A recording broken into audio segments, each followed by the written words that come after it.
오늘 나눌 말씀의 제목은 여호와의 회의에 참석한 자, 여호와의 회의에 참석한 자라는 제목으로 말씀을 나누려고 합니다. 오늘 말씀이 시작되는 9절에 보니까 예레미야 선지자가 내 마음이 상했다, 내 마음이 상하여, 여기 이 상했다라는 말, 이게 사부르라는 단어인데 이게 내 마음이 다 깨졌다. 마치 유리창이 깨지듯, 그릇이 깨지듯 지금 내 마음이 다쳐서 지금 다 깨졌다. 바삭바삭 조각이 났다. 지금 제 마음이 그렇습니다. 오늘 이 말씀을 준비하고 또 전하는 지금 제 마음이 상해 있습니다. 깨져 있습니다. 왜냐하면 오늘 말씀이 전부 저를 향한 말씀이기도 하고 동시에 좀 넓게 보자면 한국교회 목회자들을 향한 말씀 같기 때문에 그렇습니다. 유다가 왜 망하는가? 그 아름답던 포도원과 같은 예루살렘이 왜 망하는가? 왜 이방 민족들에게 짓밟힘을 당하는가? 할례받지 않은 민족에게 고통을 당하는가? 그게 다 오늘 하나님이 말씀하시기를 너희 선지자들 때문이다. 제사장들 때문이다. 영적 지도자들 때문이다. 라고 지금 말씀하십니다. 우리가 나라를 위해서 기도할 때 나라 위해서 기도해야죠. 저기 여의도에 있는 분들을 위해서 기도해야 합니다. 그런데 정말 나라를 위해서 기도할 때 우리가 빼놓지 말아야 할 것은 반드시 한국교회를 위하여 기도하셔야 됩니다. 여러분이 속한 교회의 담임 목사님을 위해서 기도하셔야 됩니다. 수요일 밤마다 3가지, 4가지, 5가지 우리가 함께 공동의 제목을 놓고 기도할 때 반드시 저를 위해서, 담임 목사님을 위해서 기도해 주시는 것 참 감사합니다. 그런데 그렇게 하셔야 됩니다. 왜냐하면 이 나라가 망한다면 북한의 핵 때문이 아닐 겁니다. 미국의 경제적인 압박 때문에 망하는 거 아니고 이 한반도를 둘러싼 주변의 나라들과의 외교적인 문제 때문에 망하는 거 아닐 겁니다. 일진이나 왕따와 같은 교육제도 때문에 망하는 것도 아닐 것이며 국방, 산업, 방위 산업, 비리 이런 것 때문에 망하는 것도 아닐 것이며 자영업자들의 속수무책의 파산이나 저소득층의 고통스러운 생활고 때문에만 망하지 않을 겁니다. 궁극적으로 이 나라가 망한다면 오늘 함께 예배드리는 우리 모두 이 책임으로부터 자유로울 수 없는데 바로 이 땅에 하나님의 이름으로 일컫는 교회 때문에 망할 겁니다. 왜냐하면 이 나라를 주장하시고 이 나라를 여기까지 붙들어 주신 분이 참으로 인류의 역사를 주장하시고 그 역사의 수레바퀴를 주관하고 계시는 만왕의 왕, 만주의 주, 여호와 하나님이 이 땅의 주인인 것을 안다면, 또 그것을 진짜로 고백한다면, 그리고 우리가 그분을 아버지라 부르는 자녀라면, 그리고 우리는 그 나라에 속한 거룩한 백성이라면 이제 이 나라에 살고 죽고는 어느 나라에 핵이 있냐 없냐 때문이 아니라 전적으로 이 땅에 하나님의 이름으로 불이 켜져 있는 붉은색 십자가에 불이 들어와 있는 그 지붕 아래 살고 있는 성도들이 어떻게 나의 일상의 삶 속에 하나님을 모시고 살아가느냐가 전적인 책임이 될 것이기 때문입니다. 오늘 본문에서 이 예레미야 입술을 통해 지적하는 영적 지도자의 문제, 참으로 기가 막히고 가슴이 아픈 건데 오늘 말씀 제목처럼 바로 여호와의 회의에 참여한 적이 없으면서 여호와의 회의에 참여한 것처럼 예언하는 것, 이게 가장 큰 문제입니다. 자, 오늘 보면 18절 우리 한번 같이 한번 보겠습니다. 18절 시작. 누가 여호와의 회의에 참여하여 그 말을 알아들었으며 누가 귀를 기울여 그 말을 들었느냐. 누가 여호와의 회의에 참여했냐? 여호와의 회의, 여호와의 회의라고 말을 해도 되고 이것을 조금 줄여서 어전 회의라고도 해요. 왕 앞에서 신하들이 회의하는 걸 어전, 왕 앞에서 하는 어전. 그처럼 이 어전 회의, 여호와의 회의, 어전 회의, 이에 참여한 적이 없는 거예요. 이 어전 회의에 참여를 해야 왕이 무슨 말을 했는지를 알아듣고 왕의 뜻을 국민에게, 백성들에게 전달할 건데 신하들이 이 어전 회의에 들어오지도 않았으면서 마치 왕이 이렇게 얘기했다, 왕이 이렇게 뜻을 전달했다라는 식으로 말을 한다면 그것은 신하의 월권이죠. 직무유기죠. 사기입니다. 바로 이것 때문에 유다가 망했다. 오늘 하나님께서 지적하시는 겁니다. 자, 21절, 22절 우리 한번 보겠습니다. 21절, 22절 시작. 이 선지자들은 내가 보내지 아니하여서도 다름질하며 내가 그들에게 이르지 아니하여서도 예언하였은즉 그들이 만일 나의 회의에 참여하였더라면 내 백성에게 내 말을 들려서 그들을 악한 길과 악한 행위에서 돌이키게 하였으리라. 저도 같은 목회자로서 이 땅에 한국교회를 생각할 때 눈물이 있습니다. 비단 교회 수가 줄어들고 성도 수가 줄어드는 것 때문에 우는 게 아닙니다. 저는 오히려 한국교회가 너무 많고 성도가 너무 많다고 생각을 합니다.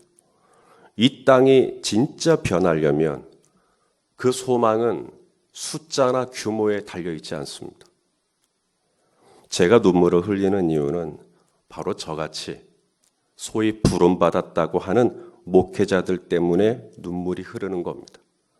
분명 소명받았다는데, 분명 부름받았다는데, 분명 주님이 택하여 세웠다는데 어전 회의에 한 번도 참여한 적이 없으면서 강대상에서 이렇다 저렇다 이야기하는 종들 말입니다. 이런 분들이 한 분도 없다고 말할 수가 없는 이 비참한 저의 정직한 생각 때문에 그렇습니다. 이분들은 어전 회의가 뭔지 잘 몰라요. 왕 앞에서 여호와의 회의에 참여한다는 것이 얼마나 영광스럽고 여호와의 회의에 들어와 있다는 것이 얼마나 감격스럽고 여호와의 회의에 참여하여 그분의 입에서 나오는 말씀을 경청하고 그분의 뜻을 알고 그분의 얼굴빛을 비추임 받고 그분과 함께 동거하고 그분과 함께 그 임재 안에 누리는 그 회의에 참여하는 것이 얼마나 거룩한 것인지를 감을 못 잡습니다. 저들에게 어전 회의는 신앙 용어로 혹은 책으로 들어는 봤을지 모르겠지만 한 번도 맛본 적이 없는 먼 나라 이야기입니다. 그럼에도 저들에게 주어진 역할이 주님의 핏값으로 세우신 교회 안에서 감히 생명의 은혜의 말씀을 전하는 자리에 있기에 어디서 들은 것은 있어서 여기서 조금 저기서 조금 마치 자신이 그 어전회의 한복판에 있었던 것 마냥 목소리에 힘을 주어 거룩한 성직자의 옷을 입고 선포하면 우리 순전한 성도님들은 그게 다 주님의 말씀인 줄 알고 아멘 아멘 하고 꿀꺽꿀꺽 삼키는 모습이 제가 직시하고 있는 한국교회의 현실입니다. 어전회의에 있어 본 적이 없기에 당연히 저들의 삶에는 문제가 있을 수밖에 없죠. 어떤 문제인가? 자, 오늘 본문 11절. 이 유다의 선지자들과 제사장들의 죄를 지적하십니다. 읽어보시죠. 시작. 여호와의 말씀이니라. 선지자와 제사장이 다 사악한지라. 내가 내 집에서도 그들의 악을 발견하였노라. 내 집, 하나님이 내 집이라고 부를 때 교회죠. 성전입니다. 선지자와 제사장들이 수없이 출입하는 심지어 교회 안에서도 저들은 사악한지라. 여기 이 사악하다, 하네프라는 단어인데 불경건하다, 경건하지 않다. 지금 요 얘기를 지금 하고 계시는 겁니다. 선지자임에도 제사장임에도 마땅히 경건해야 함에도 저들은 경건하지 않다라고 지금 말씀하고 계시는 겁니다. 뿐만이 아니죠. 저들의 삶에는 계속되는 문제가 있습니다. 14절 간음에 대한 이야기를 하십니다. 자, 14절도 우리 같이 읽겠습니다. 시작. 내가 예루살렘 선지자들 가운데도 가증한 일을 보았나니 그들은 간음을 행하며 거짓을 말하며 악을 야의 손을 강하게 하여 사람으로 그 악에서 돌이킴이 없게 하였은즉 그들은 다 내 앞에서 소돔과 다름이 없고 그 주민은 고모라와 다름이 없느니라. 자, 간음이라는 단어, 육신적인 의미의 간음일 수도 있습니다. 행음을 의미할 수 있습니다. 또 실제로 그런 사례가 있으니까요. 또 하나, 영적인 간음, 오늘 본문에 가증한 행위, 북이스라엘에 있는 사마리아에 있는 선지자들도 가증했다라고 했기 때문에 이 가증이라는 이 단어와 일치하는 간음은 바로 영적인 간음, 우상 숭배를 이야기합니다. 그러니까 누구보다 하나님 가까이에서 하나님을 섬기고 하나님을 예배하고 제사장이니까요. 하나님의 말씀을 경청하고 하나님의 교훈을 가까이 하고 하나님의 율례를 지키며 하나님의 법도를 따라 살아야 할 이분들이 가증하게도 간음을 행했다. 이것이 무슨 말이냐면 하나님 말고 딴 데 정신 팔고 있다는 이야기를 지금 하고 있는 겁니다.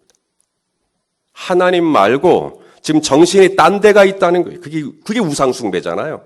하나님이 가장 중요하고 하나님을 가장 영화롭게 해야 할 선지자와 제사장들이 지금 하나님 말고 지금 딴 데 지금 정신이 팔고 있다. 교회가 교회되지 못하고 엉뚱한 데다가 지금 눈길을 돌리고 마음을 돌리고 관심을 돌리고 초점을 돌리고 그렇게 하고 있다. 그게 간음이잖아요. 하나님 앞에서. 마음을 다하여 뜻을 다하여 힘을 다하여 목숨을 다하여 하나님을 사랑해야 함에도 불구하고 그 하나님 말고 자꾸 내 마음과 내 신경과 내 생각이나 내 마음이나 이게 전부 다 딴 데가 있는 거예요. 하나님 앞에서는 그게 간음이죠. 제가 제 아내가 있는데 제 아내를 온 마음과 뜻과 힘을 다하여 사랑하지 않고 자꾸 딴 여자를 생각하고 있다면 그 간음이죠, 그거. 사회가 나서서 그러지 말라고, 교단의 헌법이 정해서 그거 하지 말라고, 총대들이 나서서 그렇게 하지 말라고, 그럼에도 기어이 아들에게 목회를 물려주는 그 중심에 돈이 없다고 말할 수 있겠는가? 하나님 말고 자꾸 돈에, 하나님 말고 자꾸 어떤 명예에, 하나님 말고 자꾸 어떤 이성에. 자, 지금까지는 저도 아픈 마음으로 한국교회에 대한 이야기를 했다면 지금부터는 더 아프게 제 자신의 회개를 하려고 합니다. 왜냐하면 저 또한 여기서 온전히 열애되었다고 자신 있게 말할 수 없기 때문에 그렇습니다. 저는 뭐 얼마나 신실하게 어전 회의에 참여했을까요? 혹여 저도 어전 회의에 참여하지 않고 건성으로 왕의 뜻을, 왕의 말씀을 함부로 강대상에서 이렇다 저렇다 말한 적이 온전히 없을까요? 매번 순간 두렵고 떨림으로 어전 회의에 있으려고 합니다. 말씀을 펼칠 때마다 정말 하나님께서 이때에, 이 시대에 우리 성도님들에게 어떤 말씀을 전달하실까? 그 어전 회의에 참여하여 하나님의 계시와 하나님의 지혜와 하나님의 뜻을 받들어 그것을 온전히 우리 성도님들에게 전달하고 싶습니다.